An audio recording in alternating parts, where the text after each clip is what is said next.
So good afternoon, everybody. Is there Let's call cake? them. Yeah, there is. How that's happening in a socially distanced manner, appropriate with masks, seems that way. I don't see a recording happening. If that's an issue. Yeah, it is. It's being recorded. I can see. It's a All right, red dot in fantastic. the upper right. Fantastic. Well, I'm sorry for going on. Let's get started. As we just noted, meetings are being recorded for the convenience of those unable to attend. We posted to YouTube following the meeting. Sharon, would you please call roll? Larry and Angelo, Russell Buckley, Present. Isaac Carmignani, Present. Janelle Chacon, Present. April Chapman, Deborah Dillingham, Present. Natalie Green-Giles, Present. Eric Henry, Michael Kraft, Present. Vanessa Leung, Present. Gary Lennon, Present. John Maderick, Present. Donald Nesbitt, Present. Kathy Park Price, Present. Lori Podvesker, Thomas Shepard, and Jacqueline Tacarante is not present. All right, Sharon, does that give us a quorum? Yes, we have a quorum. Excellent. Thank you. The first order of business is calendar item number 1, noting the minutes of the meeting of the Board of Retirement held on June 24th, 2021. Minutes have been previously posted to the board via email and posted to the SharePoint site. May I please have a motion to consider the minutes from the June 24th board meeting? Please raise your hand and state your name. Thank you, Deb. You have a second? Second, Natalie. Thank you, Natalie. All those in favor of approving the minutes for the June 24th, 2021 board meeting, please indicate your approval.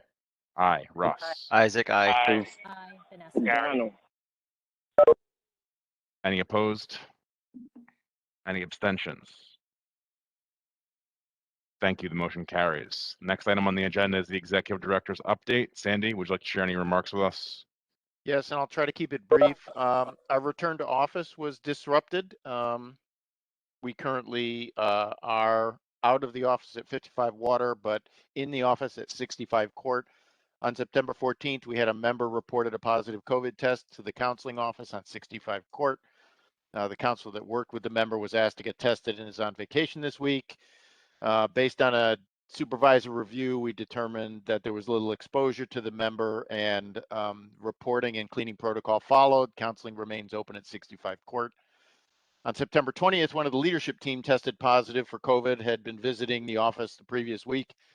And one of the difficulties of the return to office is we're all greeting each other warmly. A very significant number of people are potentially exposed to this individual. I'm at home quarantining and waiting for the results of my test. 55 Water was reported out as being cleaned. Reporting protocols were followed. Anyone who is not quarantined or waiting to be tested can return to the office, but mandatory return to the office will be October 4th. Some brief staffing updates and hires and promotions. Service review unit supervisor. This is the new unit approved to review data for new coming retirements. Otis O'Malley was selected for this job. He starts in October. We added a retirement systems associate ARBE with a tentative start date at the end of September. We are actually losing some ARBEs. This one was a gain from TRS. In operations, we appointed a deputy director of member transactions, Jefferson Chang. His start time has not been determined yet. And we've added a deputy director of member services, Dallas Childs, an internal promotion. We are working to hire. We have a number of recruiting operations going on. Deputy Director of Info Security, Deputy Director of Investment Strategy. The first posting of CIR title didn't yield strong candidates. We reposted that job, as well as an assistant retirement benefits examiner. We've posted temp jobs as of 9/20 for social media assistant, outreach specialist. this is moving forward on our approvals from the budget. We completed interviews for 2 ARBE positions, and we're updating that listing to an assistant retirement benefits examiner awaiting approval from Central to Post. Now, we've also had 3 staff retirements. We lost 1 staff member to DCAS in the last week or so, who was the #1 performer in the ARBE test list. And to be brutally honest, we have 14, actually the number is 14, I believe currently, 14 staff members who have not been vaccinated. A number of those are refusing to be vaccinated. We expect to lose them come September 27th. Also keep in mind that while our productivity has actually been quite good, I'm going to talk a little bit about retirements in a second. There is significant underlying concern about COVID exposure, and we do expect a number of our employees to use their accumulated time to take time off and avoid coming to the office. This will definitely impact productivity. But the good news is on productivity, the concern about the rush of information requests on retirements was, well, we didn't overstate it. There was a rush for demand for information. The rush for retirements is significantly more abated. I would characterize it as a catch-up of people who waited for the early retirement incentive to be signed by the city, which it wasn't. And if you compared our current retirement rates with previous 2 years, they are not significantly different if you adjust for that delay effect. And I would report out that operations productivity has been significantly improved in the last 6 months.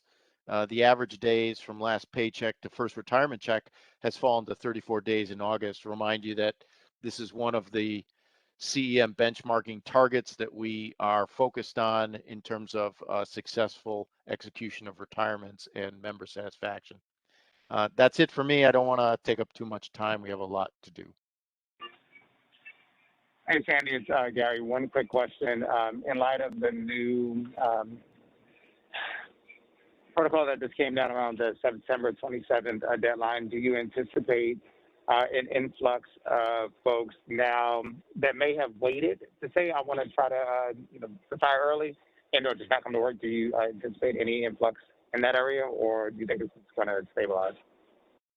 We think we're already seeing that influx, Gary, and we've been able to handle it. I would say the last 5 or 6 business days, we haven't been 100% staffed in counseling given the COVID exposure we had there on the 14th, but we're handling the volumes. Recall that we are meeting with members in person, appointment only.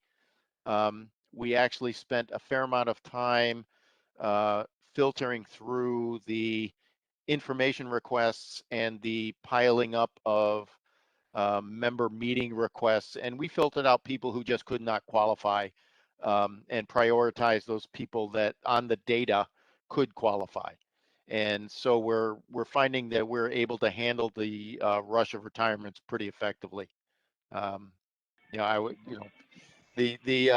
My email about all hands on deck was mostly a reaction to requests for information from people who actually would end up finding out that they were too young, they didn't have enough credited service, or they would face some health insurance cost expenditures that they did not anticipate.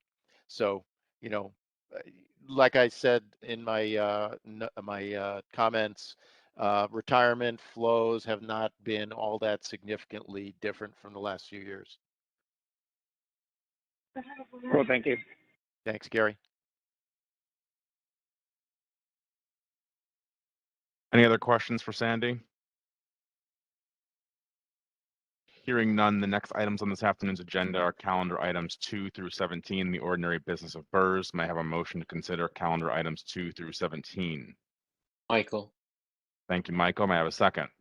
John. Deb, thank you. Sharon, can you please tell us about the ordinary business of BERS? Sure. These are the retirements, refunds, and death benefits processed since the last time the board met. Thank you, Sharon. We will now vote on these items. All in favor of approving calendar items 2 through 17, please indicate your approval. Aye, Russ. Aye. Isaac, aye. Aye. Aye, Gary. Aye, Vanessa. Any opposed? Any abstentions? Motion carries. Next item on the agenda, our next items are items that belong in attorney-client session. May I have a motion to go into attorney-client session. So Motion. moved, Isaac. Heard Isaac and someone else with a second. John, second. John, thank you. All those in favor? Aye. Russ? Aye. Isaac, aye. Vanessa. Any opposed? Any abstentions? Thank you. The motion carries. Karen, if you could please remove all attendees besides the board, law department, and BERS executive management from the room. I hear them all coming back in. Thank you, Ryan. Appreciate your time. The next item on our agenda is an internal audit semi-annual update. May I please have a motion to discuss? Thank you, John. May I have a second? Thank you, Deb. Aday, could you please provide us with the update? Sure. Good evening, everyone. Are you able to see my screen? Okay, Yes. thanks. So this is the first of the semi-annual updates that I will be presenting to the board every July and January going forward. All right. So today I'm going to be presenting a high-level overview of the activities within internal audit for the first and second quarters of 2021, because this was supposed to have been presented in July. So at the January board meeting, I will present everything that has happened since the end of June. So I will also be presenting what we have planned for Q3 and Q4 of 2021. Please note that the full reports for all the audits I will be covering in this presentation are available at the board meeting SharePoint. And I can also email that to you at your request.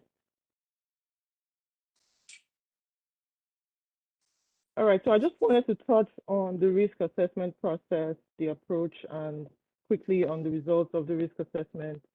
So the risk assessment serves as the basis for putting together the internal audit plan. The risk landscape that we usually cover in the risk assessment process would be the reputational risk facing the organization, operational risk, human resources risk, financial, emerging, broad exposure, transactions with high volume, and transactions with high complexity. So essentially, we kick it off with management and the audit committee. I usually will contact the leadership team and just kind of go over a risk identification process with them, see what the threats and opportunities are, vulnerabilities, and what capabilities are, and also what controls are in place. And then the next phase will be working with the information that I gather in that discovery phase, analyze them, prioritize what the high risks are, review the risk and impact ratings from the prior risk assessment, prioritize the new risks that we identify, and then move on to the next phase, which is planning. So in planning, I'm pulling together the high risk categories that we identify into the internal audit plan, reviewing the internal audit plan that we currently have because we do it on a 3-year rolling basis. So updating everything and presenting that to the audit committee for approval. On the right of your screen is just a rundown of the high risk categories that are currently in the internal audit plan. These usually translate directly as audits that we will be performing. So a quick look at the current audit dashboard. Of this dashboard, I will be presenting the results of the top 2 audits that are showing here. So the financial reporting audit and the implementations and data conversions audit that were completed in Q2. Information security audit is now complete, but at the time that this presentation was supposed to be given, it was still in progress. It did go over schedule quite a bit, but I'm happy to announce that it's been concluded. And then the next one is the cash account audit that we are currently wrapping up. as well as the loans process audit currently being wrapped up. So at the next presentation, I should be giving you a full report on those audits. And then in Q3 now, we have kicked off the employee retention audit, the payroll procedures audit that is done annually as required by the Controller's Directive 13, as well as the call center operations audit. Now, in terms of the status of audit findings that we've had so far, if you look to the bottom of the left screen, we kicked off the year with 6 findings that were brought over from last year. For the audits that we've done so far, we added 14 to those. 2 have been closed, and we currently have 18 findings that are either in the process of being remediated or are still fully open. And then in terms of improvement recommendations, which usually do not require feedback from the department, we have 33 of those currently that we've provided so far. And then as far as external audits, we currently have 2 that are going on. One of them is the annual audit of our financial statements by Grant Thornton, which happens this time every year. And there's also the DFS audit of BAM and the 5 city retirement systems investments. So those are the 2 external audits that are currently ongoing. Now, for the completed internal audits, the first one I'm going to touch on is the implementations and data conversions audit, which was concluded in April and reported out in May of this year. So this audit was born out of some of the risks that we identified with the CPMS implementation in the prior risk assessment. Some of those issues had to do with the CPMS system configurations, the data conversion, and some data integrity issues that we had noted, as well as issues with communication with the vendor. So for this audit, our objective was to assess the System Development Lifecycle, SDLC, process, as well as the change management process at BERS. We wanted to determine if there are adequate controls in place to ensure that the risks that are associated with implementing or upgrading systems were effectively mitigated. In order to do this, we used a cycles framework for systems development and project management, and we used the velocity upgrade that was recently done and the Fiscal call center upgrade that was also recently done as reference points in order to make the assessment. Our overall opinion was that even though there are effective practices and controls that are in place, we did find some deficiencies with governance over the project management, change management, and in our opinion, these deficiencies increase the risk of having system issues with the system that's delivered, or business requirements not being met by the system that was delivered, in this case CPMS. Okay, so I'm going to go very quickly into the findings. I know we're pressed for time. So the first one is regarding a post-implementation review. We noted that one was not conducted for this audit. A post-implementation review will ensure that the system that was finally delivered meets BERS's needs, and that the vendor, which is Vitech in this case, has met all the obligations that they agreed to at the start of the project. And it will also help BERS to identify and remedy any gaps with the implementation. The next one was implementation readiness assessment. We also noted that this wasn't done. It will usually ensure that the staff, the system is ready, business operations are ready, to accept the change that's coming with the new system. Doing this usually minimizes the impact of a new system implementation because, it considers key success factors like capability, the skill set of people who are currently on the team, if they are aware, how aware are they of this new system, and are they willing to adapt to the new system. The third finding here is regarding project risk monitoring for the Fiscal call center. We noted that there was not a risk log or tracking mechanism for logging all the risks that they identified throughout the project and tracking resolution of those risks.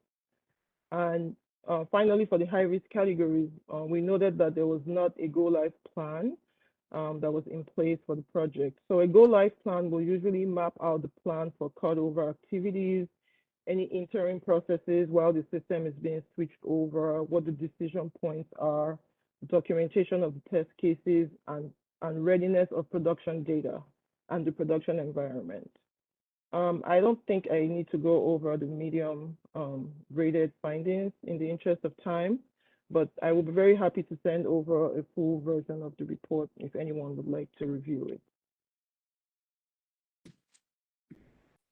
The second audit I'm reporting on today is the financial reporting audit. Our objective for this audit was to assess the accuracy and completeness, as well as the reliability of the reports used in preparing the annual financial statement. We wanted to assess the adequacy and effectiveness also of the internal controls that were around the process. So our audit approach for this audit was to first understand the process by reviewing prior financial statements. We conducted audit interviews with key process owners. We had walkthroughs of the systems and of the reports, and we reviewed documentation that was provided to us. So based on this, we assessed the process risk, and we identified 3 key reports that we wanted to test.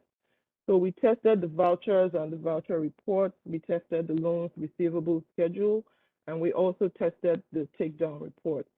So in short, our overall opinion for this audit was that although there are very strong controls in place, the financial reporting process itself is very high risk, it's inefficient, and it's prone to human error and to fraud.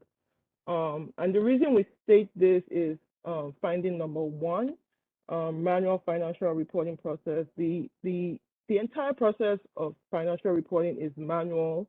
Ever since CPMS was rolled out in 2017, it has not had the configurations to accurately provide the financial reports that are needed. So the fiscal ops team have to pull all the reports that they need manually from multiple systems like CPMS, PPMS, RMDS, Charms, State Bank, State Street Bank.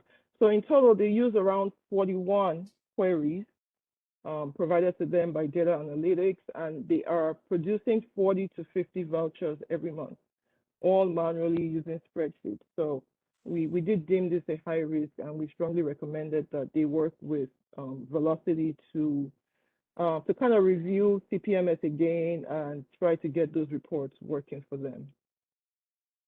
The second finding that we rated high was the delay in voucher preparation and approval.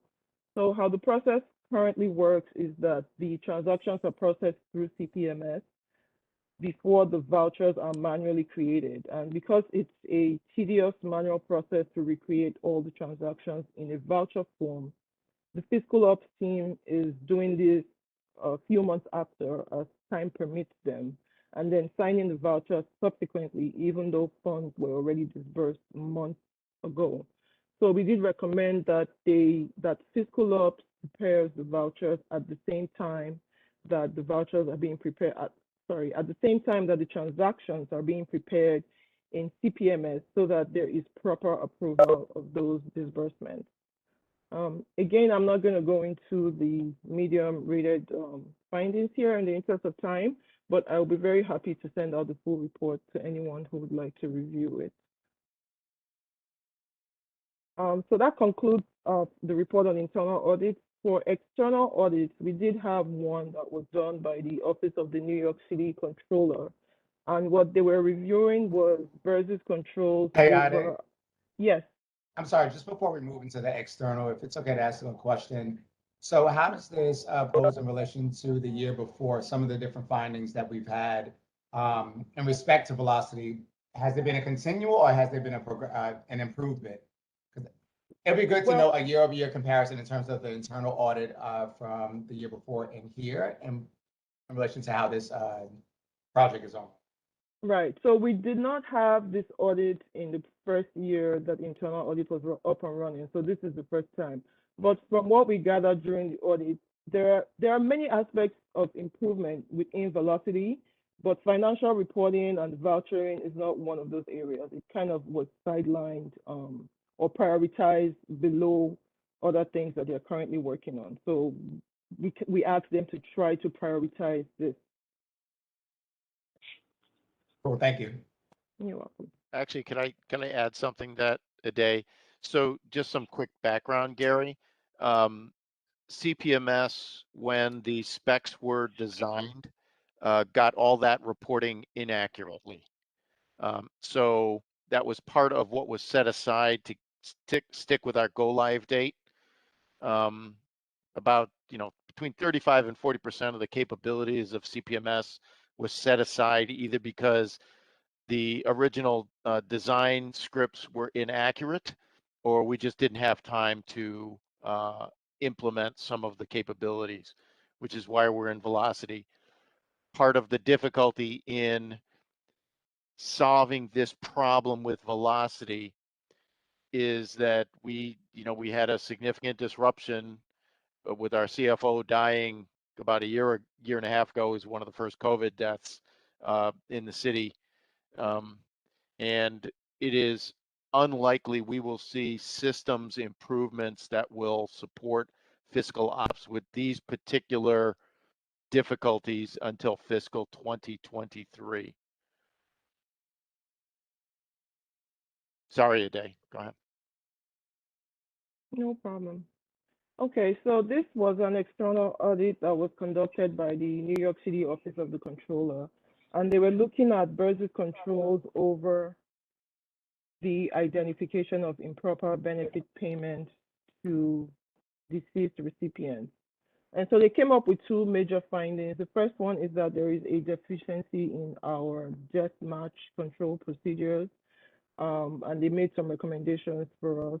We are required to report back to them on November 15th. I believe the ops team is working on a response and implementing their recommendations as well. And then the second finding is that there were discrepancies in dates of birth between CPMS and PPMS data, and those were corrected during the audit. So this is just a follow-up on the outstanding audit findings that I will quickly go over. The first one is regarding timesheets. In the payroll procedures audit that was conducted last year, we identified that timesheets were not being properly approved. And so HR has taken that on, and they are in the process of approving all the time, going back to, I believe, 2012. They are encountering some issues with CyberShift, but they are working through that. And also in response to this finding, they delivered a training to the leadership team on how to work within CyberShift to make sure times are approved. And they also developed a communication plan where they are reminding the leadership team every week on the importance of approving time for their staff. The second one pertains to loan and option reduction factors from one of the audits we had last year. There's been a lot of progress here with this finding. The Tier 4 and Tier 6 cases that were impacted have since been recalculated and sent to the actuary. And the Tier 1 and 2 cases, there were 19 of those, 16 have been recalculated and 3 are pending. For number 3, there also has been improvement in this area as of recent. A new staff member has been assigned to review documentation from the counselors, and there has also been catch up on the backlog to scanning retirement applications. And then pertaining to 4, inaccurate and incomplete CPMS data, there is a service review unit that Sandy mentioned earlier that has recently been created in the hopes of remedying a lot of the issues with CPMS service and salary data. And then number 6 pertains to overpayment of refunds to certain retirees. The refunds team has since put in place a new process where they are going back to periodically review people who have retired to determine if they owe them money or if they owe us money. And where they can, they are also delaying the initial processing of refunds to avoid overpaying or underpaying the members. And then in terms of external audit findings that we have outstanding, For user access review, this one is completed. Also, IT conducted the first periodic user review in April of this year. In terms of number 2, network security and penetration testing, they also did partially complete this one. There was a CPMS penetration test that was completed prior to Velocity Rollout 1, and IT is currently working on conducting the same penetration test for the network. Finding number 3 is account review and recertification. This, I believe, IT is still working on and has not completed. And for the COOP plan, which is number 4, a COOP administrator has been appointed. The facilities operations deputy director was appointed to take over the COOP plan and will be updating the leadership team shortly. And then the last one refers to the findings from the Eepc sexual harassment and prevention audit. This was taken on by HR, and they successfully, implemented all the corrective actions that was recommended by the Eepc, and that audit is also now closed. So that concludes my presentation. If anyone has any questions, I will be happy to answer.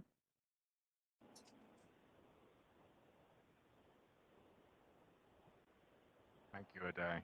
Do any board members have any questions? I guess I have more of a comment. Thank you, Ade. Obviously, your function is very essential, and I have not participated in the audit committee meetings, but if somebody on the audit committee could maybe comment who's closer to the data, I find a lot of these findings very distressing.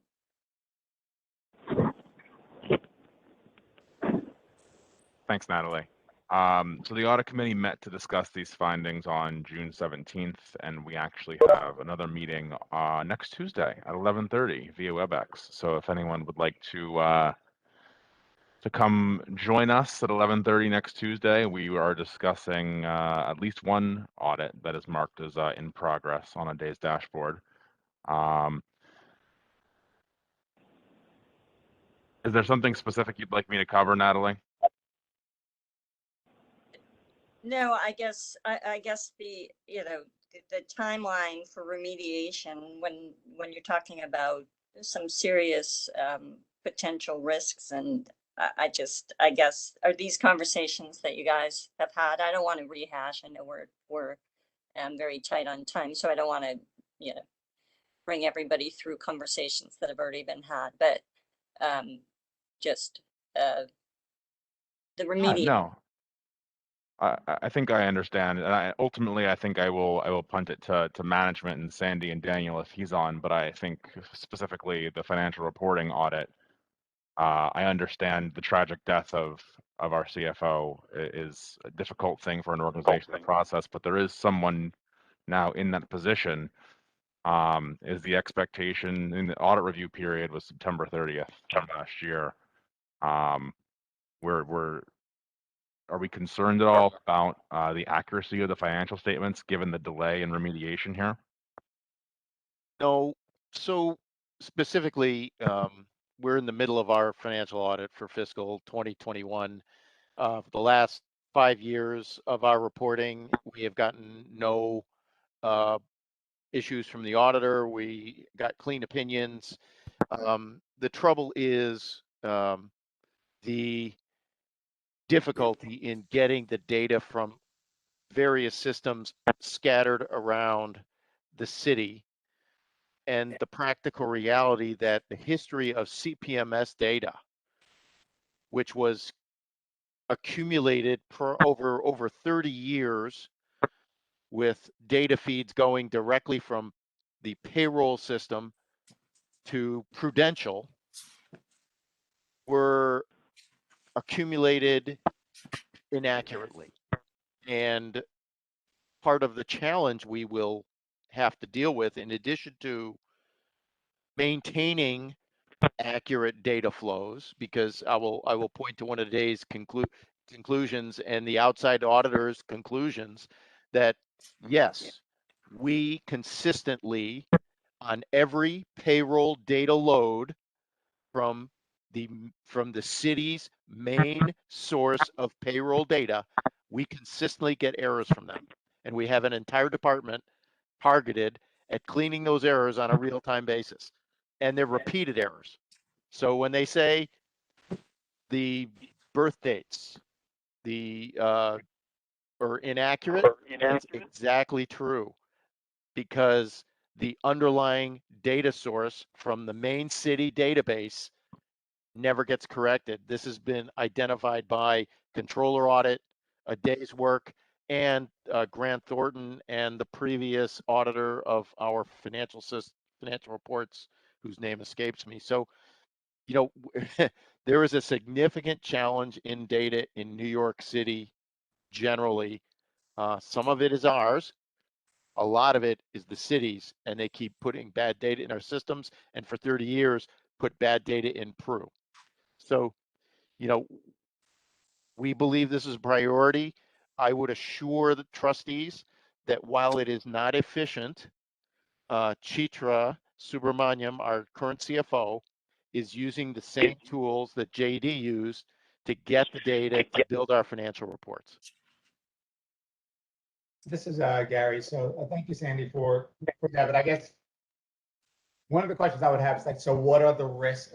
Clearly, we're recognizing that there's some risk. What's the financial impact behind these risks? Like, in the event that there's some level of inefficiencies, even just in our conversation before, there was a data breach, right? Well, not a data breach, excuse me, correct my language. Like, there was information, some people got a hold of individuals' accounts, and now it's costing us $1 million. Are there any financial risks that we need to be aware of if we sit on this for too much longer, or do we need to go ahead and invest resources to get this in a much more efficient place, so that we're not recognizing that the city plays one part and we play another part, but the parts that we can control, how do we now mitigate those risks, and do we need to allocate resources to do that? I do also want to quickly jump in before you answer that question, Sandy. I'm looking specifically at the audit reports for both of the high priority findings. They're related to internal processes, not necessarily the data feeds. We're talking about delays in voucher preparation and manual financial reporting processes, not necessarily resolving data feed issues from the city. So I think it's a little disingenuous to say that this is all because the city has bad data. No, they're separate challenges, Russell. I agree.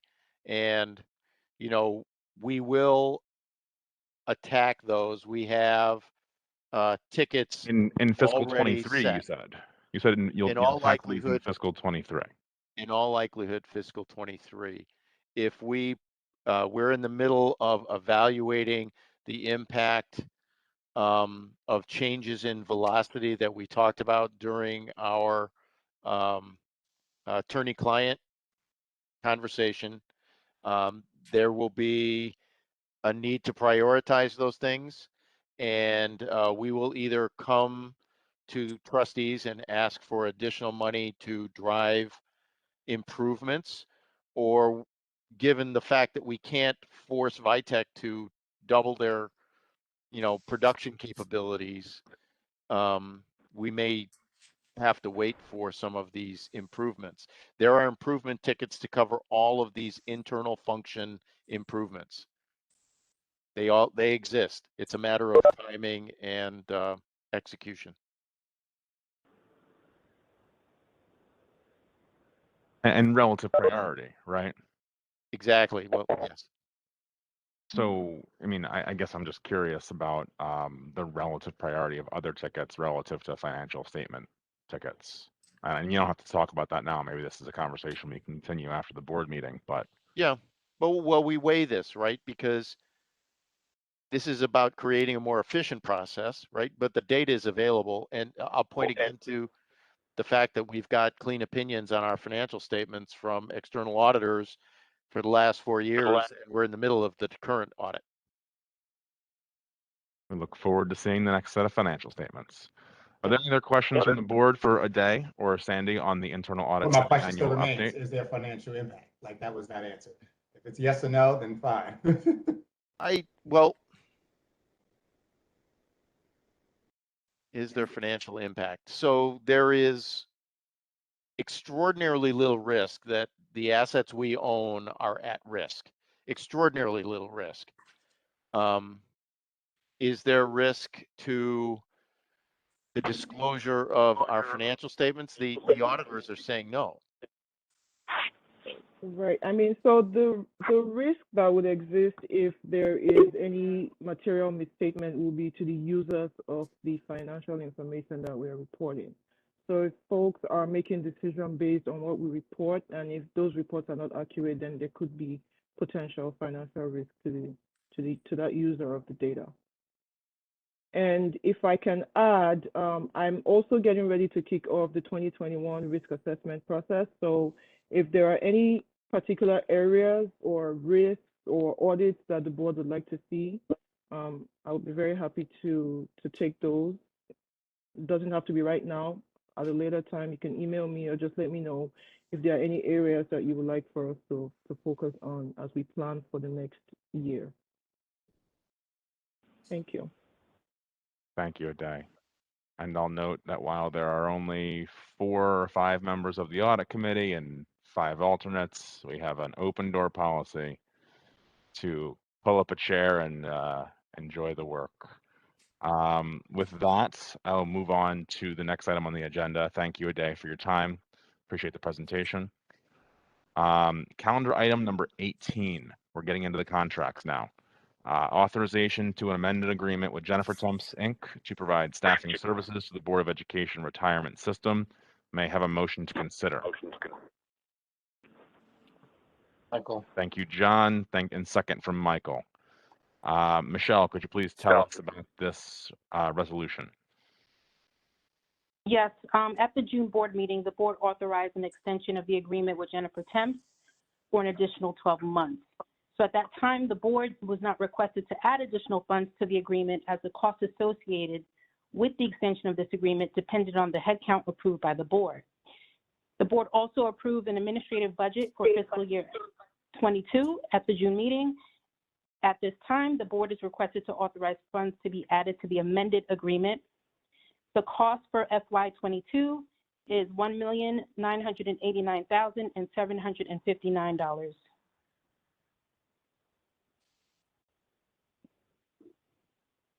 Thank you, Michelle. Any questions from the board on this resolution?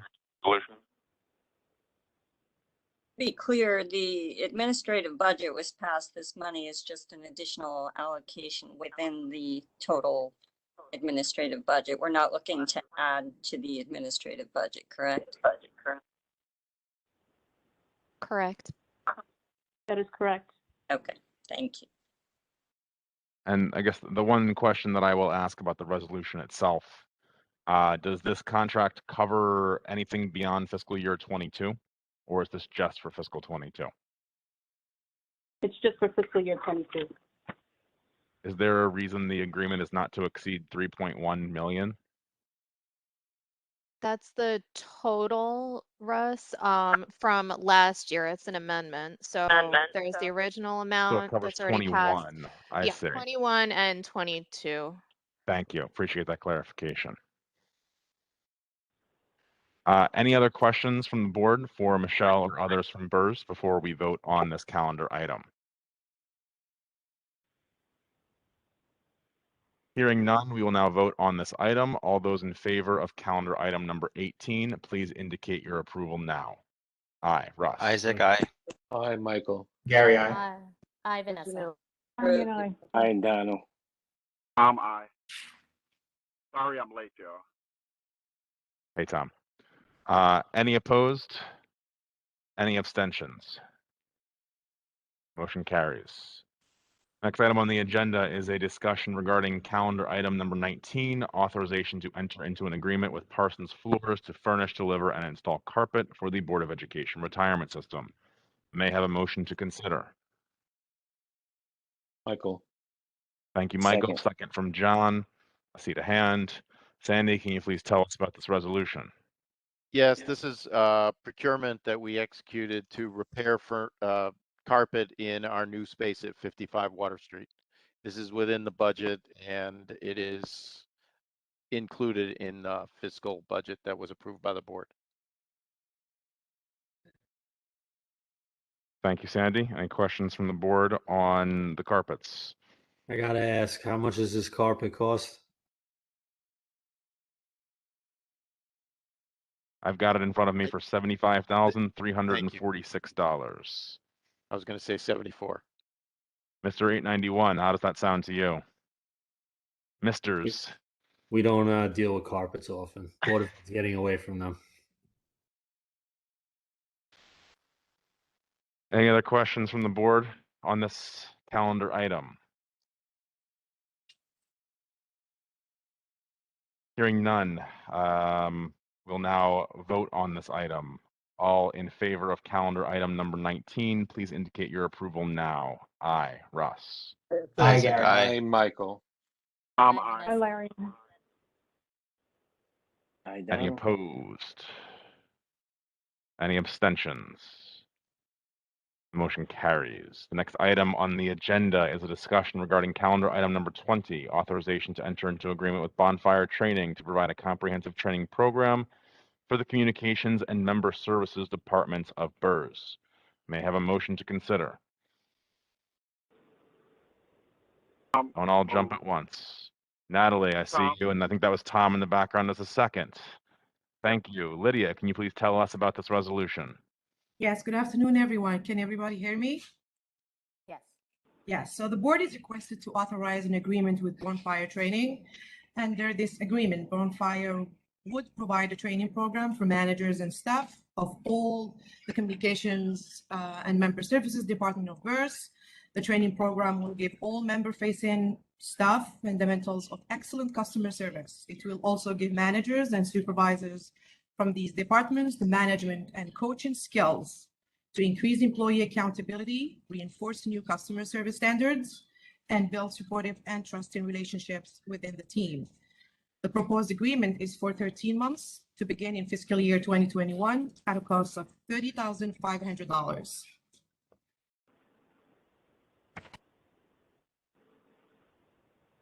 Thank you, Lydia. Any questions from the board on this contract item on the agenda? Yeah, this Gary. is Tom. Go ahead, Oh, Tom. go ahead, Gary. Oh, okay. Go for it.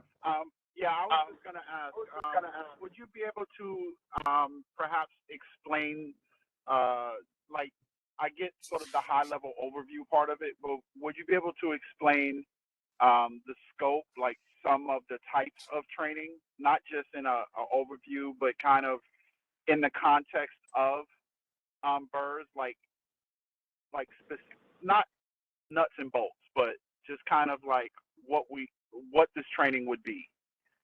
Yes, of course. So the training is will happen in 3 phases. We will call the first phase pre-training phase, where the vendor will come and do an assessment of BERS needs as far as customer service, all staff members, facing members, the call center, the front desk, the counselors. So that will be the first phase. The second phase will be customizing the training, agreeing with the managers of all the departments on the content of the training, train the managers also on coaching techniques and sustainability of the training. The third phase, will be an assessment phase. And we'll see what needs to be improved, what needs to be added to the training, and we'll address any gap or any needs that the manager will request. I hope I answered the question. Did. Thank you.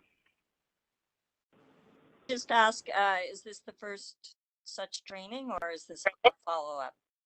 Yes, this is the first training as far as soft skills. There is another training going on. Actually, it's going to start next week as far as institutional knowledge training. Same target group of employees? Same target.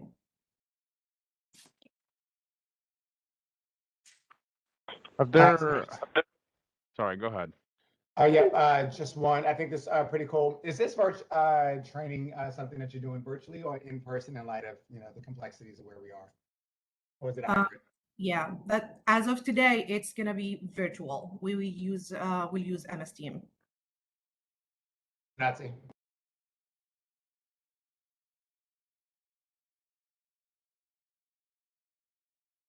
Thank you, Lydia. I have one more question. Have we done communications with, or I should say trainings for these communications member services with other vendors in the past? I've kind of poked through my materials a little bit and tried to see No, what we've no, done no. in the This is- past, but Again, so this is really the first training that would happen at BERS for this audience, for the call center, for the member communication and member services team. So we did not work with any vendor before as far as customer service training. all right. Any further questions from the board on this topic? I See, do okay. actually. Yeah, please I go. do. Go ahead, Tom. So I guess the only other question I would have is, this seems to be kind of a first training. Is there a plan for ongoing training? Yes. Yes, part of this training also is really to coach the managers and the supervisors on the sustainability, the techniques on sustaining this training and achieving the results too. There is also another training that is called Train the Trainers. It's part of this plan. Thank you. Yeah, I was just, I hear that, you know, but I was just wondering if, you know, because, all right, it sounds like there's a part of this where you're going to be kind of coaching the managers, right? And then the managers coaching them how to do this sustainably. But is there any ongoing kind of training and development for managers, right? So there's trust that the managers are going to be able to sustain this, or it's sustainable with everyone else. But what kind of development are we going to have for the managers long term? I would ask another question to understand yours. Are we still talking about the soft skills concerning the customer service training, or are we talking professional development for managers in general? Well, I think in the context of this particular item, we're talking about soft skills, right? Yes, soft skills targeted to customer service for the call center for all member-facing employees. So it's really particular to the type of work they have to do as far as customer service. But if we're talking about professional development for the managers, yes, we signed a contract with Harvard Manage Mentor. It's in the pipeline. In the process of developing a leadership program for the leaders. As far as customer service, part of this training is, I think it's phase 3, focus on the managers training on how to sustain the success of this training after the vendor leaves.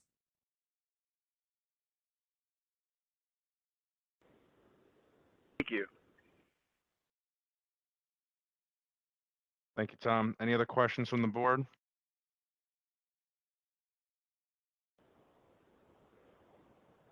Hearing none, let's now vote on this item. All those in favor of calendar item number 20, please indicate your approval. Aye, Russ. Aye. Aye, Hi, Michael. Larian. Hi, Vanessa. Hi, Tom. Kathy. Any Isaac, aye. opposed? Sorry, Isaac. Sorry, y'all. Not done yet. Any opposed? Any abstentions? Motion carries. Next item on the agenda is a discussion regarding calendar item number 21, authorization to extend an agreement with Diligence Vault to provide access to a digital diligence platform. May I have a motion to consider? Thank you, Deb. May I have a second? Michael. Thank you, Michael. Antonio, can you please tell us about this resolution? Hey, Russ, I'll actually be presenting on behalf of Antonio since he's not available. Thank you, Kristen. Yes. So the board is requested to authorize an amendment to an agreement with Diligence Vault. Diligence Vault's platform allows the BERS investment strategy department to collect, structure, and normalize data across various investment categories.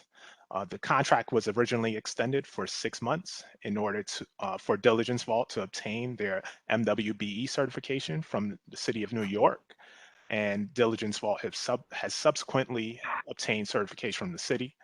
The Director of Investment Strategy recommends that the board extend the agreement for an additional 36 months at an additional cost of $105,000. such that this agreement does not exceed $131,250. Burs Investment Strategy is requesting this extension to allow Burs to solicit MWBE vendors, including the incumbent. Thank you. Thank you, Kristen. And yes, and if anyone has any questions, of course. Yes. Are there any questions from the board on calendar item number 21? Hearing none, let's now vote on this item. All those in favor of calendar item number 21, please indicate your approval now. Aye. Isaac, aye. Michael, I. I, Vanessa. Aye. Marion, I. Any opposed? Any abstentions? The motion carries. Sharon, I want to check with you real quick on, I don't mean to be pedantic, on not every trustee has to have their video up for us to have quorum, correct? Correct. Thank you. Next item on the agenda is discussion regarding calendar item number 22, authorization to amend an agreement with Clarity AI to provide an environmental, social, and governance analytics platform. May I have a motion to consider? Deb. Thank you, Deb. Second, John. Or I guess, Kristen, can you please tell us about this resolution as well? Yes, absolutely. All right. So this is to renew an agreement with Clarity AI to provide an environmental, social, and governance analytics platform. When we're requesting the board authorize an amendment to an agreement with Clarity AI, extending the agreement to provide provide environmental, social, and governance and analytics platform for 1 year at a cost not to exceed $28,800. Clarity AI will help Burs in its ongoing assessment of its portfolio with regard to ESG risks. And of course, any questions? Any questions from the board on the Clarity AI contract? Hi, Kristen, it's Natalie. It might be more of an Antonio question, but I know there was a lot of conversation about somehow connecting Clarity to sort of the other MSCI and the other vendors that we use either through BAM or through the universe, and what's happening so that we actually have some consistent lists of the high risk companies that we might be holding. You're asking if we have a list of those companies? Yeah, I'm saying there was some talk about somehow yeah. syncing the Clarity AI technology with some of the other services that we use either through BAM or otherwise. Do you know if that's part of the plan going forward, or is it just a standalone that would literally somebody would then have to compare? Oh, no. So we are hoping that all of these systems, particularly Clarity AI, will be able to interface with other systems seamlessly to provide information so that we can make a coherent assessment overall regarding ESG risks and what have you. But these discussions are still ongoing. Okay, and that doesn't, this contract is just at the basic level to keep the relationship going. Yes, this is just to keep it going, and then we will enhance discussions afterwards. Okay, thank you. Thank you.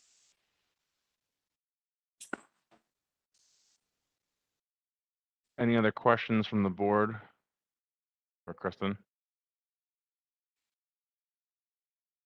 Otherwise, we will now vote on this item, calendar item 22 for Clarity AI. All those in favor, please indicate your approval now. Aye. Russ. Aye. Isaac, aye. Aye, Michael. Hi, Marion.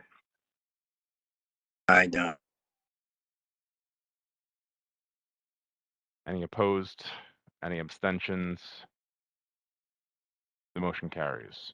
The next item on the agenda is calendar item number 23, adoption of recommendations following an asset liability study. May I have a motion to consider? Deb. Thank you, Deb. May I have a second? Tom. Gary. Thank you, Tom. Heard you first. Kristen, you'll be presenting this as well? I'll actually be taking this one, Russ. Cody. Go ahead, Cody. Right. So the motion is to implement the recommendations from the asset liability study run earlier this year and June 2021. Those recommendations include maintaining policy target allocation, which includes pursuing strategies and searches to get BERS closer to target. A real estate recommendation, which is committing unallocated core real estate capital to our current manager and re-examining non-core real estate parking places.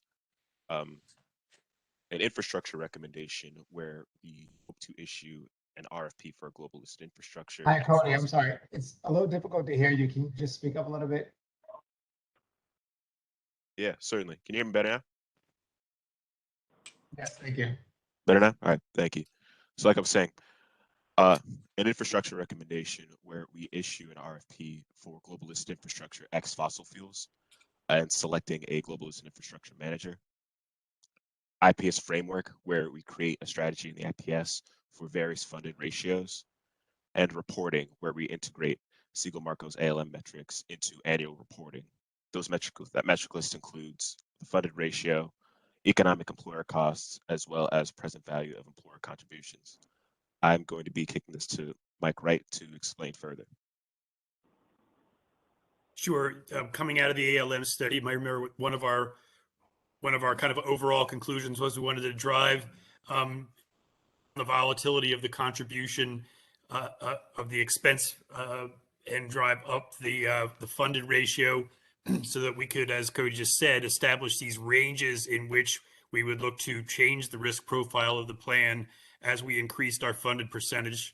We're putting together those ranges right now, but the approval here, I think the two key items that were mentioned here that we thought were important were to get away from having placeholder assets and get those assets invested in the specific asset class that our asset allocation and the ALM study had recommended, and that's the infrastructure and the real estate pieces. So it's kind of bottom up in terms of meeting the parameters that we currently have in the investment policy statement. And then it's setting the metrics that were mentioned, funded ratio, employer cost, and present value of contributions to try to measure our progress toward that goal. Thank you, Mike. This has been a topic of conversation in the executive committee meetings for a couple of months now. And I guess for Mike or for Cody, I would say, particularly on the real estate piece, could you just kind of talk to the board a little bit about the size of the commitment we would be making to a core manager? Because I feel like a lot of the typical real estate deals we do are fund by fund basis. This is a little bit less traditional. I think it's important to highlight. And then I guess also the timing potentially, if we have a sense for the timing of that move. Well, I'll go first, Cody, and then we can talk about the amounts. But the theory here is that we're looking to our existing core funds where we already have relationships, and these are open-ended funds able to accept contributions.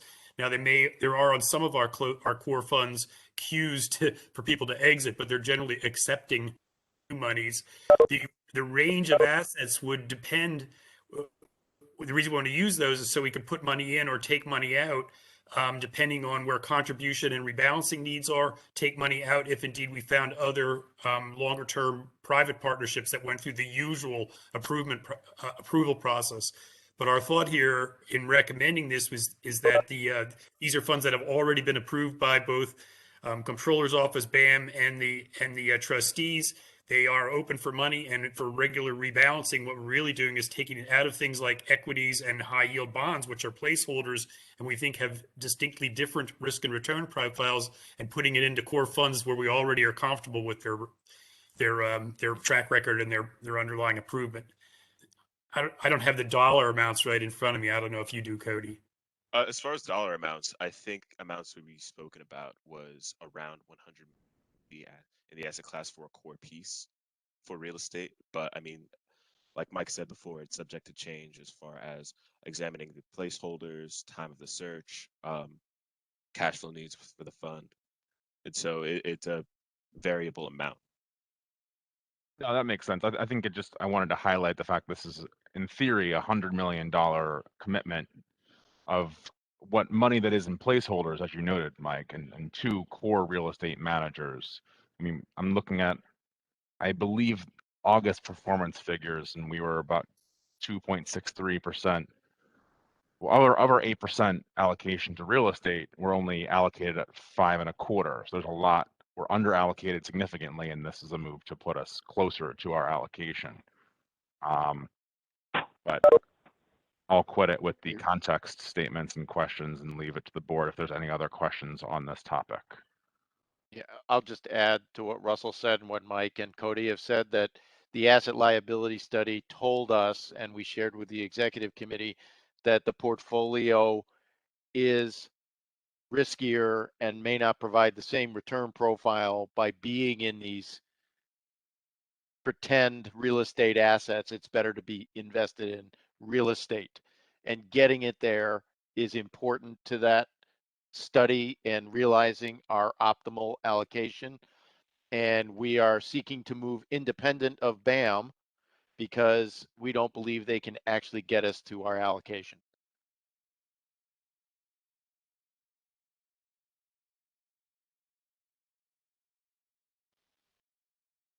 There's obviously a lot of different components of the ALM study recommendations.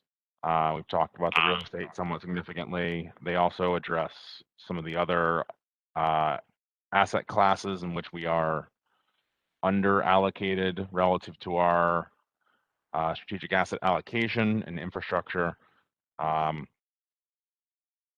I'll just say that I'm in support of this, and if there are any other questions from the board, we should discuss them. Otherwise, I will move towards a vote. Hi, this is Tom. I just have a question. So if I'm hearing correctly, and please clarify for me, does this allow for flexibility, right? So the ability to be able to move in and out of investments easier, or can you just clarify that for me? Because I understand that there's like investments that we have that are kind of in these placeholders that need to be invested in particular areas, right? But I wanted to understand that process and what this particular item means to that. Let me take a cut at it. Let's take infrastructure first. We are specifically targeting public infrastructure because we haven't been able to fund up our private commitments to infrastructure. So we're thinking about public because it is liquid, similar to the placeholder. So we're taking out of one liquid area of investing and put it into infrastructure in securities. So you think of public, let's pick airports and some utilities, and by those definitions of our infrastructure search, which we already have started to prepare the RFP, we also hope to achieve some of our goals toward looking for climate change and not supporting fossil fuels. So we think we can both have a liquid investment that meets our overall policy goals and then specifically targets the asset class that we want to be in.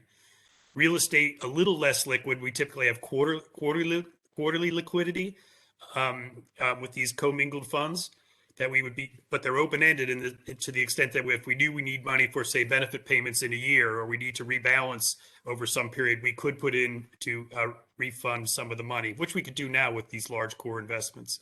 So both of these are the asset class fulfillment. Infrastructure is more liquid, to your question, than is the real estate. Thank you. I appreciate that. Natalie, it might be a perfect time to reveal that the ALM study showed very favorably that we don't have cash flow needs, correct? Yes, we're in good position on that. And after this year's return, we're probably looking even better, and we're probably even better funded. So that illiquid investments are not necessarily a terrible place for us to be, Tom. Thank you. Appreciate that.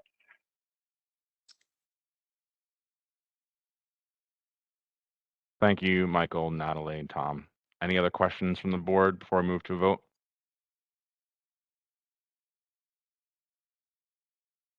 Hearing none, seeing none. We'll now move to vote on this item. All in favor of adopting calendar item number 23, recommendations following an asset liability study, please indicate your approval.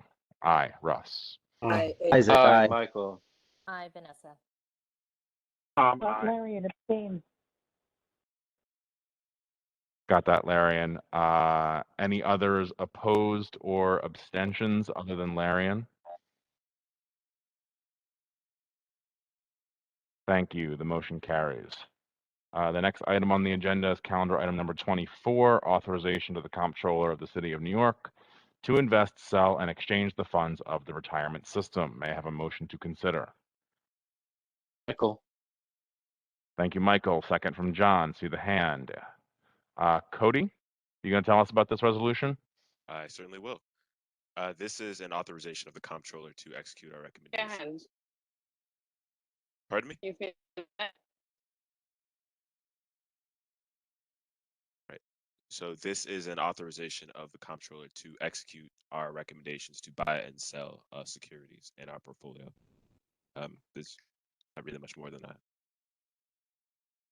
Thank you, Cody. Any questions from the board? This is a standard quarterly authorization.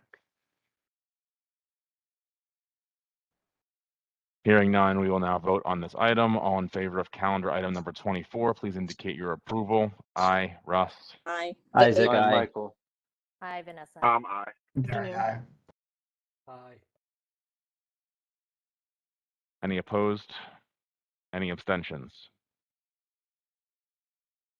The motion carries. The next agenda items are investment-related items that belong in executive session. May I have a motion to enter executive session? Thank you, Michael. May I have a second? Isaac, second. Thank you, Isaac.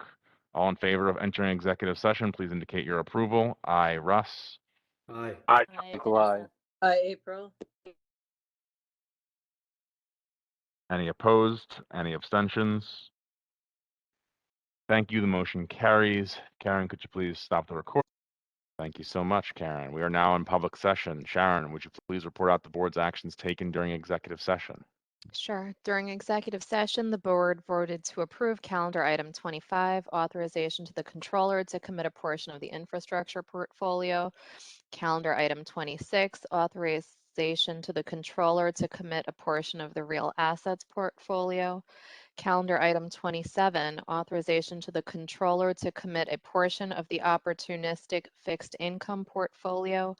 Calendar item 28, authorization to the controller to commit a portion of the opportunistic fixed income portfolio.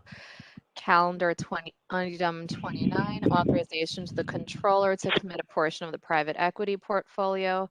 Calendar item 30, authorization to the controller to commit a portion of the private equity portfolio. The board also voted against calendar item 31, authorization to the controller to commit a portion of the private equity portfolio. Thank you so much, Sharon. All right, so that does it for the executive session. We now have a couple actuarial items on the agenda to close us out. Number 32, adoption of proposed changes in actuarial assumptions and methods. May I have a motion to consider? Thank you, John. Motion. Second, Michael.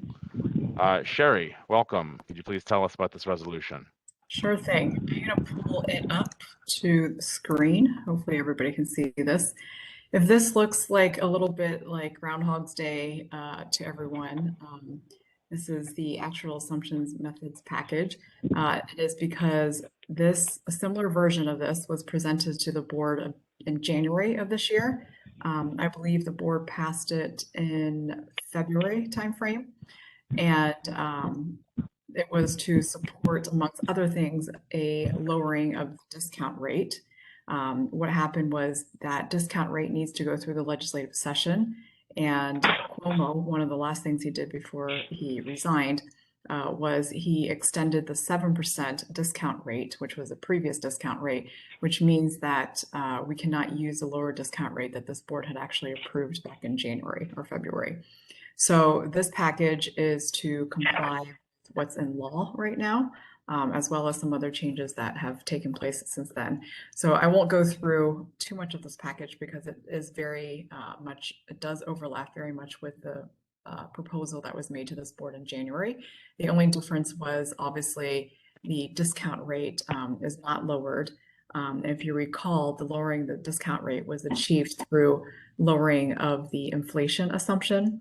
The inflation assumption is a subcompartment of the discount rate. So originally it was at 2.5%. It was proposed to be lowered to 2.3% over 4 years. But again, because the governor did extend the 7%, we are keeping it at 2.5% and thereby keeping the discount rate at 7%, as well as the other assumptions that are pegged off of that, such as the salary growth, the escalation, and the COLA. But what was kept was the updating of the mortality improvement scale to the latest improvement scale, applying it, however, to not just pensioners, but to actives also. That's the first bullet point. And then the second and third bullet point has to do with the loan assumptions. For BERS, it's really tiers 3, 4, and 6. And previously we had looked at the members who were electing the loans, and it was tracking much closer to 25% of members that were taking the loans. So that's the assumption that we're using, and we're applying it for tiers 3, 4, and 6, as well as assuming what the discount rate is to pay back these loans. It is a 30-year treasury rate, so going forward, we're assuming that to be at 3.5%. There's no changes to the methods section. If you recall, it was to reset the actuarial value of assets to equal the market value of assets because we had a lot of gains in the past. So the market value of assets, the actuarial value of assets, because we slowly recognize the gains and losses over time, and because there were gains and we're only recognizing a portion of the gains, that's why I was tracking behind the market value of assets. So the proposal was to reset the actual value of assets as of June 30th, 2019. This doesn't include the gains that we just incurred in fiscal year 21, which obviously ended June 30th, 2021. And so that is prudent because you don't want to reset at your highest peak because you do want to save some gains to be used later in case there is a dip in the market. So there is a resolution to accept this package, this A&M package that should have been in the board material as well. So I'll stop sharing very quickly to turn it back over to Russ. Thank you, Sherry. Appreciate it. Any questions from the board for the Madam Actuary on the revised package of actuarial assumptions and methods?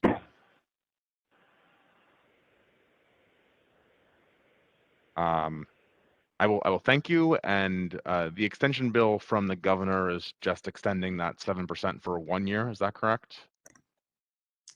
Yes, it was correct.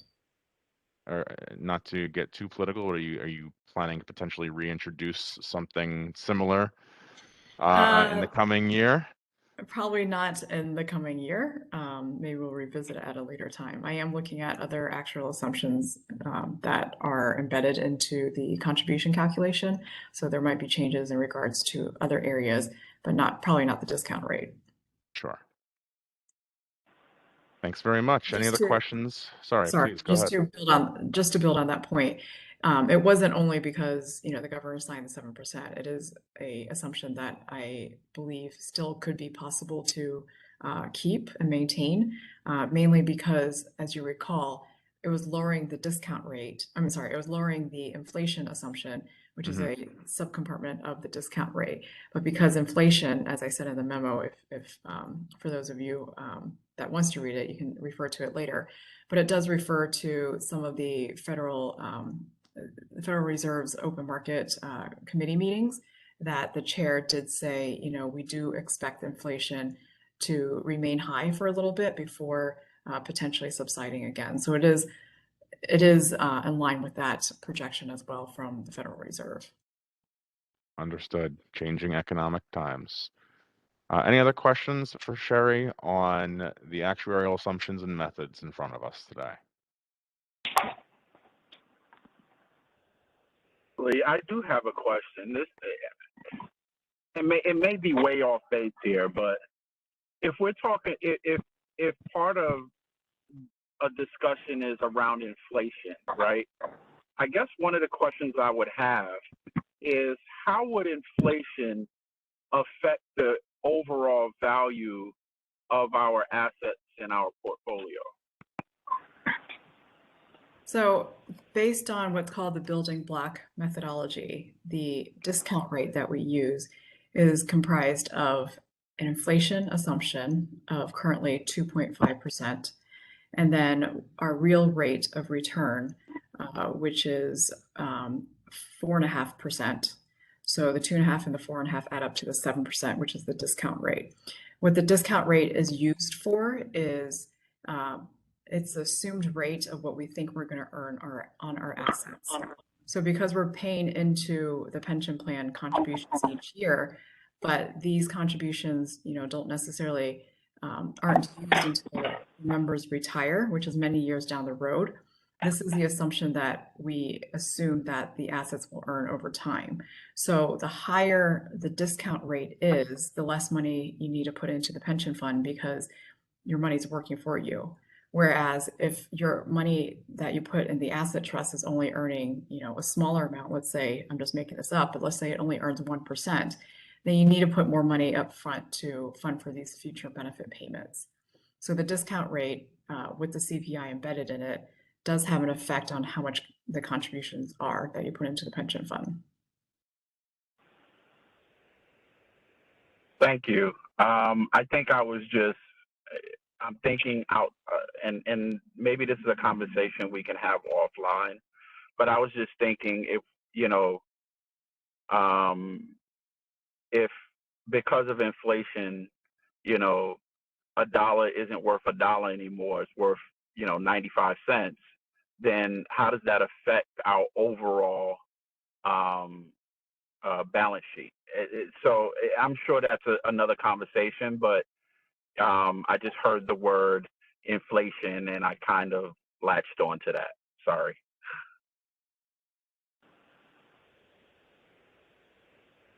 Thanks, Tom. Any other questions from the board for Madam Actuary? Hearing none, I will move to vote on calendar item number 32, proposed changes in actuarial assumptions and methods. All those in favor of calendar item 32, please say aye now. Aye. Russ? Aye, Michael. Hi, Janelle. Isaac, aye. Irene, aye. Any opposed or abstentions?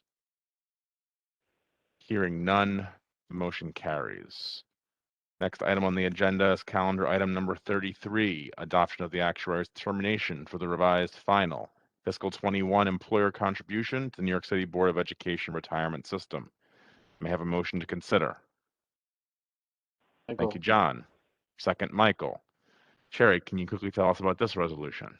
Sure thing. So the package that the board just adopted, those are the underlying assumptions and methods used to calculate these revised contributions for fiscal year 2021.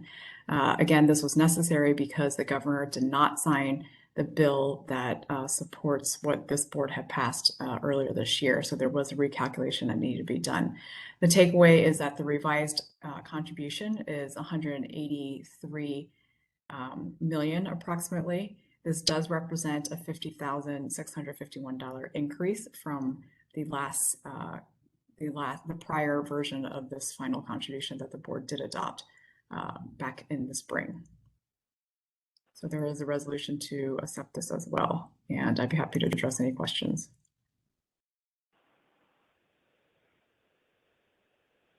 Thanks, Sherry. That total change is what, less than 1%? 50,000 over 183, yes, less than 1%. Got it. Yeah. Cool. Any questions from the board? We adopted this, back in June, and it's now changed by maybe 0.2%. And our assets have changed by, no, that's a different conversation. Well, these assets are as of June 30th, 2019. Right, So right. No, that's, I was just going to say, can you remind the board, Sherry, of how the actual cash flow works for this payment will be made when? So this would be made as soon as possible. It should have been made, end of fiscal year 2021, but the governor didn't sign the new interest rate until early August, I believe it was, right before the bombshell report from Tish James came out. So as soon as this is passed, I think the city is going to retroactively pay it. Yeah, this should be in collections. They're already late. We can add it to your list of things to blame the city for, Sandy. Well, it's through no fault of their own, right? Because it's not the city. It was the legislation. Do I blame the city for a lot of things? Did I say that out loud in public session? Any other questions from the board on calendar item number 33, adoption of the actuary's determination for the revised final fiscal 21 employer contribution to BERS? Hearing none, I will move to vote on this item. All those in favor, please say aye. Russ, aye. Aye, Michael. Aye. Aye. Irene, aye. Any opposed or abstentions? Hearing none, the motion carries. Next item on the agenda is calendar item number 34, adoption of the actuary's determination for the updated preliminary fiscal 22 employer contribution to the New York City Board of Education retirement system. May I have a motion to consider? Michael. Thank you, Michael. Second, John. Sherry, number 3, can you please tell us about this resolution? Yes, and again, if this looks like deja vu, because this was already done in the past, and we need to redo it because, again, of the interest rate that the governor put into place. So the contribution now for the fiscal year 22 year is 257.7 million. This does represent an increase of 37 million from the prior version that this board did pass. This does, the underlying assumptions and methods package for this is exactly the one that the board just passed about 10 minutes ago. So again, I'll stop sharing and I'll address any questions that there might be. Thank you, Sherry. I know I was being cheeky on the last one, calling out the 0.2%, but this one actually did go up significantly. You were able to comment at all on maybe, what changed between when we looked at this then and now? Yeah, so this has to do with the calculation of the TDA fixed fund, specifically for those not in the UFT union, which is large majority of the members in BERS. So as you know, our discount rate is 7%, but the fixed fund contribution rate is 8.25%. So this differential of 1.25% is based on assumption, based on the assumptions used, is always going to be a cost associated with it, because obviously the crediting rate is higher than what we are assuming our assets are earning. So this previously was funded on a pay-as-you-go basis, but to be more actuarially sound, this differential of 1.25 is now funded on an actuarial basis rather than just a pay-as-you-go basis. So that attributes to the slight increase in the contribution. Got it. So if I could maybe try to restate that to make sure I understood, you're now putting in, previously we were waiting to see how investments did, and if there was a difference between what we actually got and the 8.25 that you have to pay for the fixed, we would ultimately do that. But now we're estimating that in advance, and that's what's resulting in this 14% increase.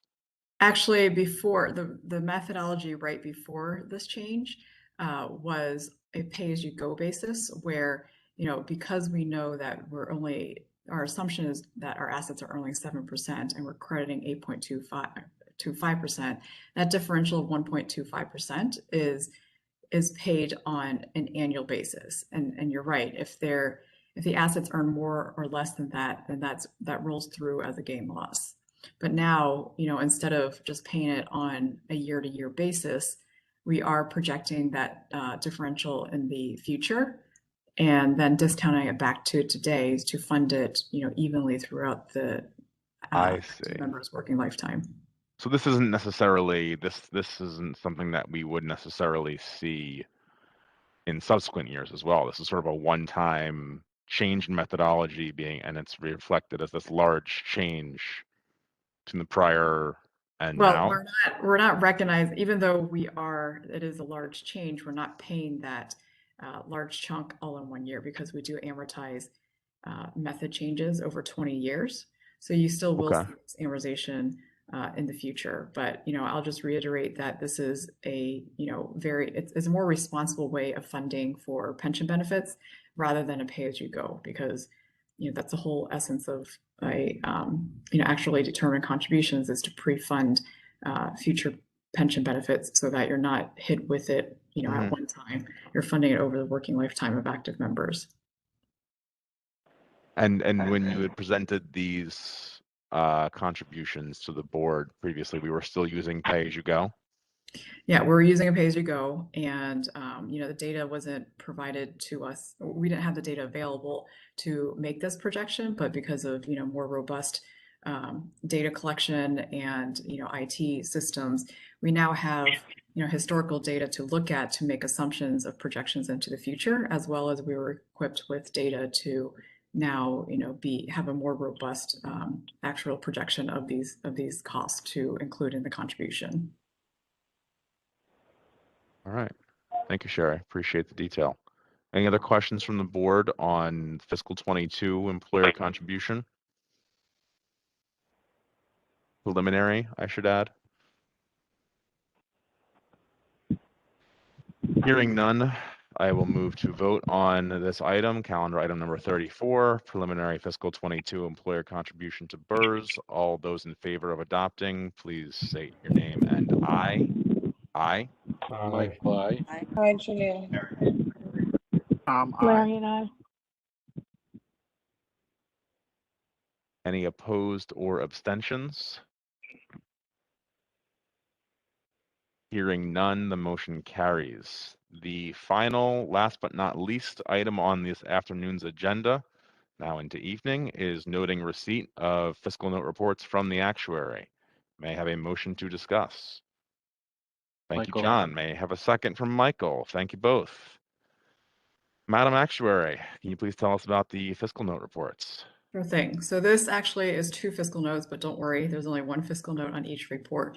And the reason for it being in 2 fiscal notes reports is because the first one was originally created for the July board meeting that got canceled, and the rest is thereafter. So for the first report, this 1 fiscal note has to do with the cost of living adjustment. Right now, the cost of living adjustment is capped at 3%. So just to review what the calculation of the COLA is, we take the CPI that's published by the Bureau of Labor Statistics each year, and we take half of that and we round it to the next 0.1%. And that is floored at 1% and it's capped at 3%. So this bill was to increase the cap from 3 to 5%. However, in the last 30 years or so, the CPI hasn't been above hasn't been above 10%, because 10% would be, if we took half of the CPI, then that would be 5%. So in order to price this fiscal note, what we did was we kind of hypothetically assumed that the CPI would be 8%, such that taking half of it would be 4%. So we priced a 1% differential for 1 year to show the cost of if the inflation went up to 8%, what it would look like. And the resulting employer contribution increase was $1.3 million. And again, you can see that just because it's 1 year and it's not that big of a cost. It's only 1.3 million. And then the second fiscal note, I just wanted, did it change on your screen? It says July 17th to September 15th. It did, yes. Okay, good. Okay. So then this last fiscal note is for what everybody needs no introduction. It is the BERS auto enrollment bill.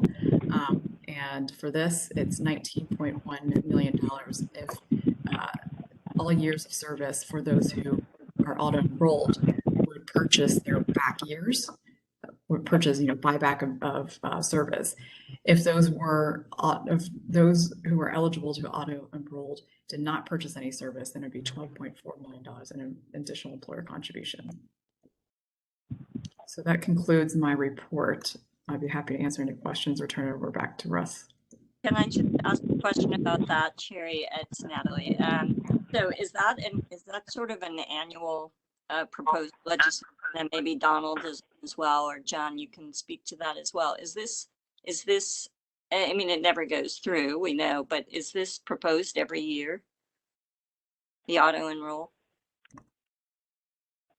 I would say that this is a bill that we've done before. I would have to check whether it was done last year. I kind of seem to recall that we did it 2 years ago and we skipped last year, but I will say that this is not the first time that we've done this fiscal note.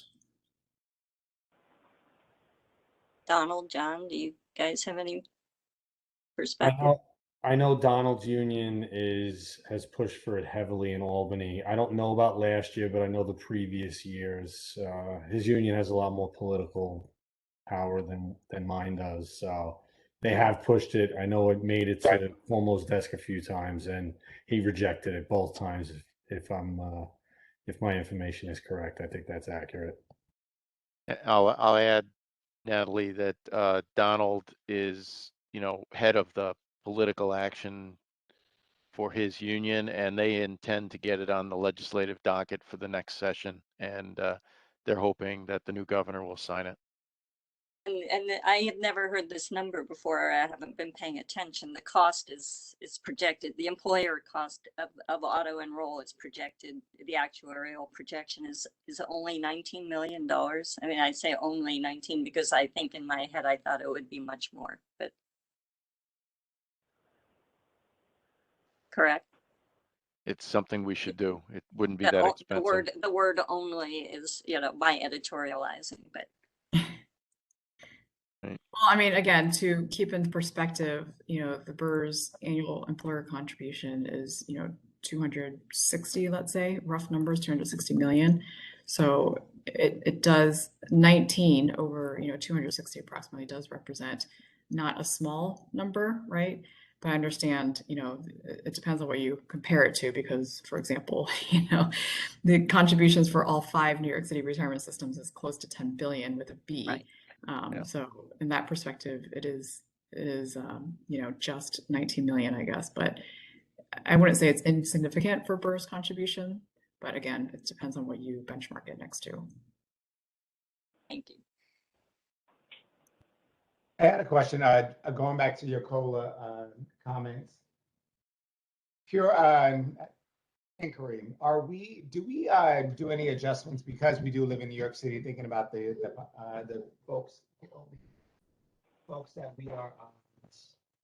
we serve, where we find that we need a larger COLA adjustment versus Iowa? I don't know, just throwing out another Yeah, do we factor that in, or is that a national calculation? Well, the calculation that I spoke of, how we take half of the CPI and then, we floor it at 1% and cap it at 3%. That is purely a plan provision for New York City, meaning it's written to state statute, just as any other plan provision is negotiated with the legislature and maybe the unions. That's something that's, specific to our plan. And the underlying CPI is obviously a national statistic that's published.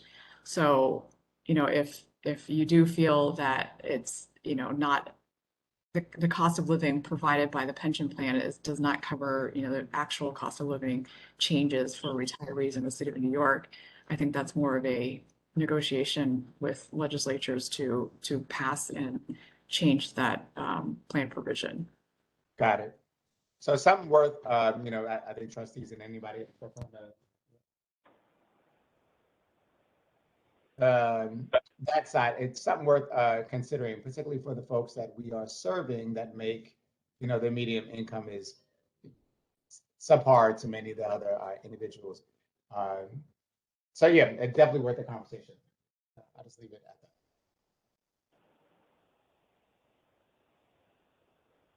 Any other questions for Sherry on the 2 fiscal note reports? Actually, I want to follow up on the question that Gary just asked, and just ask Sherry, in your opinion, have these cost of living adjustments, like, do they hit the mark, or are they? I mean, I get that it may take a change in, like it might have to go to the legislature and all of that. But I guess the question I would ask is, are these cost of living adjustments historically been adequate?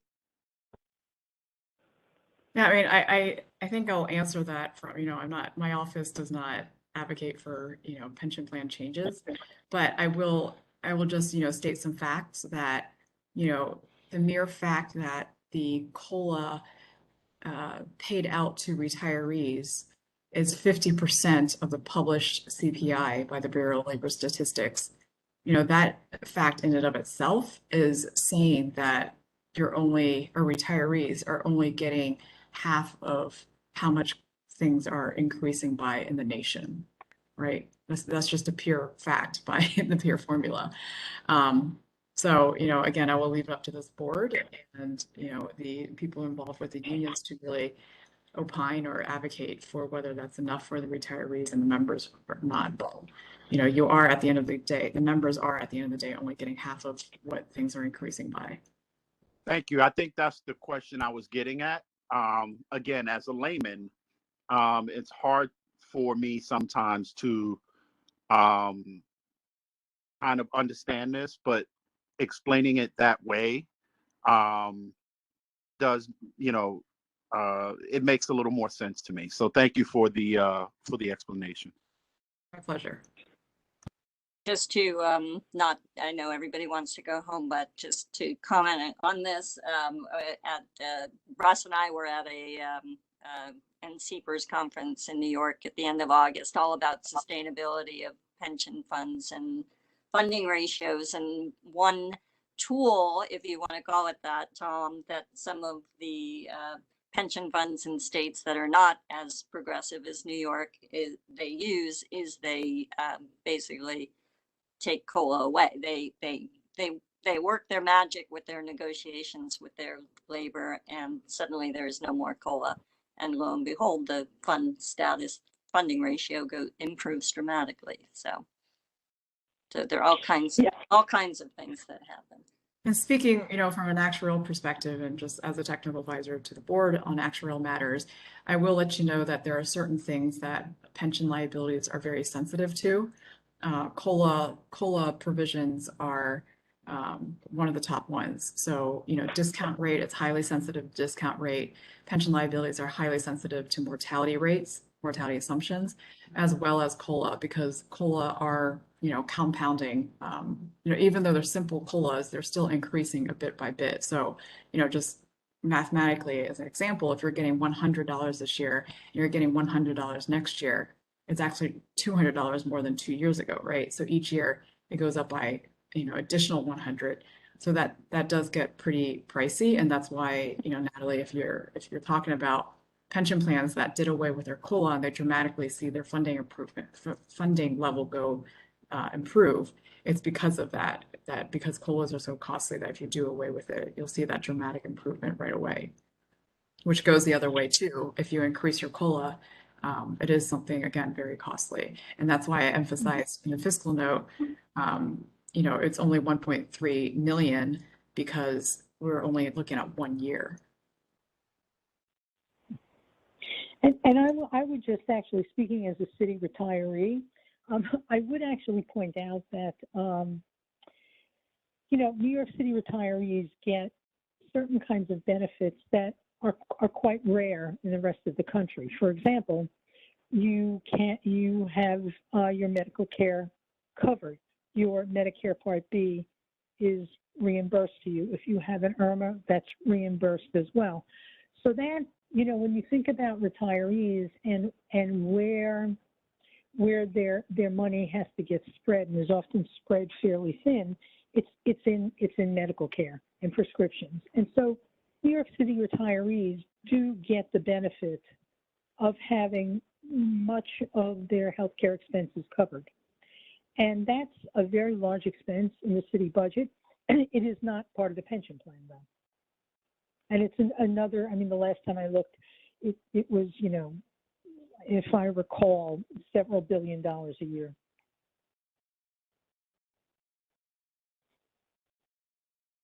Is that applicable, thank you, Larry, for saying it, is that applicable as well to individuals that work part-time, like, or individuals particularly that are covered by this plan? Is that the same case?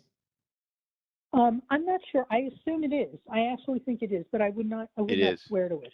Okay. Yeah. Assuming they again, vest, of course. Assuming they Yeah, of vest. course. Yeah. And Cool. so I think, you know, it's something to keep in mind, you know, when as a pension board, we think about, you know, the cost of the pension, the cost of a COLA to the pension versus the benefit a retiree gets on healthcare costs, which, you know, are a major factor.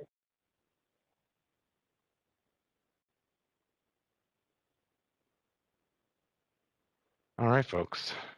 If Okay, there are any, I don't expect to be running for office, so I don't figure I'm going to get many votes on that, but I mean, it is true.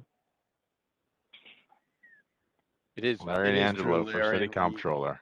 New York City does have a good benefit package compared to many states and cities. Yes, it does. Yeah. Unless there are any further questions for Sherry, that concludes the agenda for this meeting. Hearing none, may I have a motion to adjourn? Thank you, John. Two hands to the roof. May I have a second? Michael. Thank you, Michael. All those in favor of adjourning the meeting, please Aye. indicate your Aye. approval. Isaac, aye. There can't possibly be any opposed or abstentions. Thank you all.